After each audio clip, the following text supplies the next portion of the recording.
Combo Kai tutorial. My name is Sensei Carlos. In today's tutorial, we're going to be working muscle jab and muscle striking. Okay, so striking to the muscles.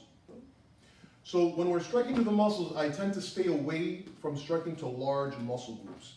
And by large muscle groups, I mean generally large muscle groups. So you have the chest. Okay, I'm not trying to hit to the chest. I'm not trying to hit into the shoulders. Where I'm going to strike are the limbs.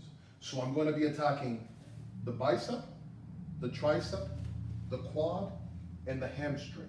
Okay?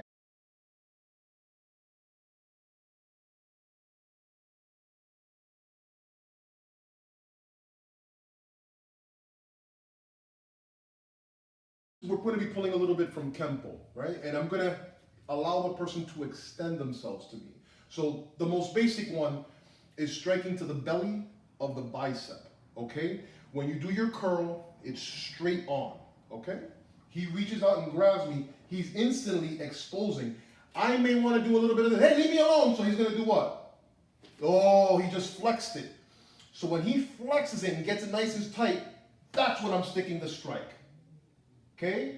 That causes the contraction, and then I can start turning and do whatever I want. But I am attacking the belly of the bicep. See how he went to go, I got it as he's reaching? You can get it as he's reaching, you grab it, and then hit it as he's grabbed, okay? You can do it from here or from here. You're hitting straight down on the bicep, okay? That's attacking to the bicep, right? Work on that.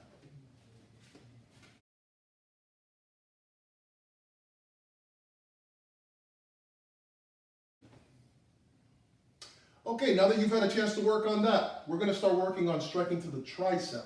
So the tricep, all right, I don't want you to get it confused with hitting to the tendon 2 inches above the elbow joint, okay? That's like right about here. It's low on the elbow. I want you to hit way up into the belly, look at that, to the belly of that bicep, okay?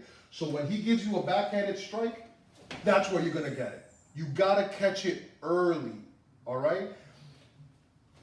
Attacks don't just come out of anywhere, okay? It's never just here and fighting.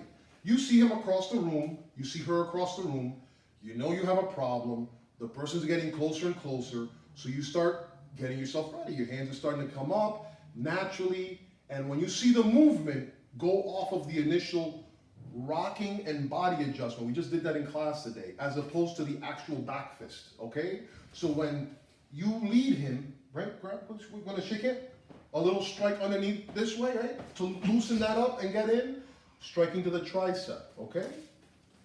One more time. Got it there. Strike there, and always checking. And then it makes all of the locks that you do much, much easier, okay?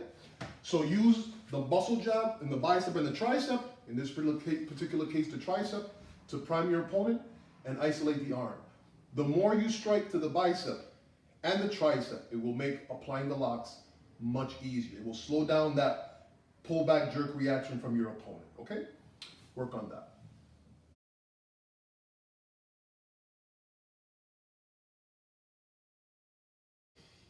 All right, welcome back. Now that you've had a chance to work on that, now let's work south of the equator. We're going below the waist. We're now attacking the quads in the front, okay? So same position, we're working from the inside. He moves, I'm gonna go to the inside, and as I'm coming in, ooh, there it is, and then I'm gonna come straight up, boom, and right there, okay?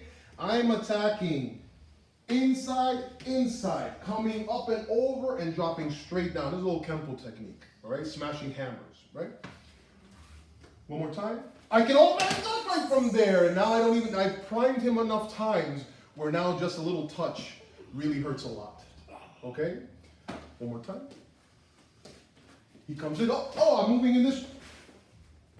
See, all hips, all waist, all turning, all turning. Now everything becomes much easier. Okay? Work on that.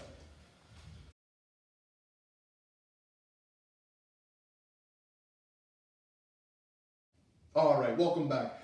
I'm hoping that you're enjoying the video. Now we have the hamstring to work on. So let's turn from this side. Okay, now we're going to work it from mugging. So hook punch. And I'm going to do this. And I'm attacking right to the hamstring.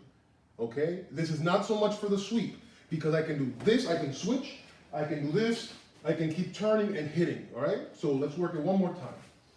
He moves in, here, and there it is. See the jump? So when I come straight down, the takedown is way easier because that rear leg or that forward leg is damaged, okay? One more time. I want to go over what that does real quick, okay? So throw the punch. Stay right there.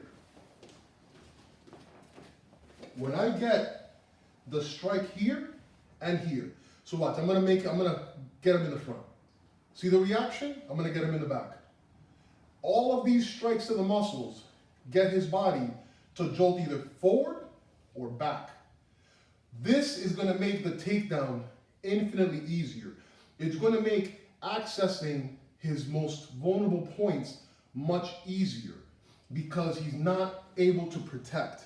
He's trying to keep himself from falling. So when you're attacking from the waist up, it's more about jamming the hand and getting safe or getting into a place where you can really start striking.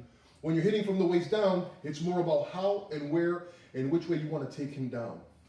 The latter part is very important. If you plan on taking someone down and they hit their head on the ground or they fall backwards and they land on a fire hydrant, you are now responsible for them. The minute I touch on us, I know that I am responsible for his safety as his instructor, but even if we were in the streets and we were having an issue, there's going to be a problem. I have to make sure as a trained martial artist, a trained person, as a human being, that I don't want to cause damage to this person. One of the things that always helped me take care of my opponent, whether it be in reality, and I did some security work and blah, blah, blah, just like everybody else. One of the things that kept me from finding value in hurting someone is realizing that that person could potentially be me, okay? I don't know why this guy's drunk. I don't know why this guy's upset, but I could be that upset. And I would want someone to treat me with a little bit of kindness and courtesy and not destroy me or almost kill me or send me into the hospital for something that could have been avoided, okay? We train not just to better ourselves and to protect ourselves, but also to be able to protect our opponents, all right? John Jones says, you know, he fights and he trains and he trains and he fights to beat the weakness out of his opponents. This is mental weakness. You want to show the person that's being aggressive discipline. You cannot be aggressive like this. You cannot come towards me. I will teach you this lesson. It's like Pavlov's dog, okay? Aggression equals pain. Stay where you are, keep your hands to yourself, and get out of the situation. Points of reference, all the drills, all the videos that we've been doing are just to add little things to what you naturally do. You don't need to train formally, but eventually you'll be able to figure out a way that makes sense for you to be able to get out of really, really stressful and dangerous, potentially dangerous situations, okay? Work on that.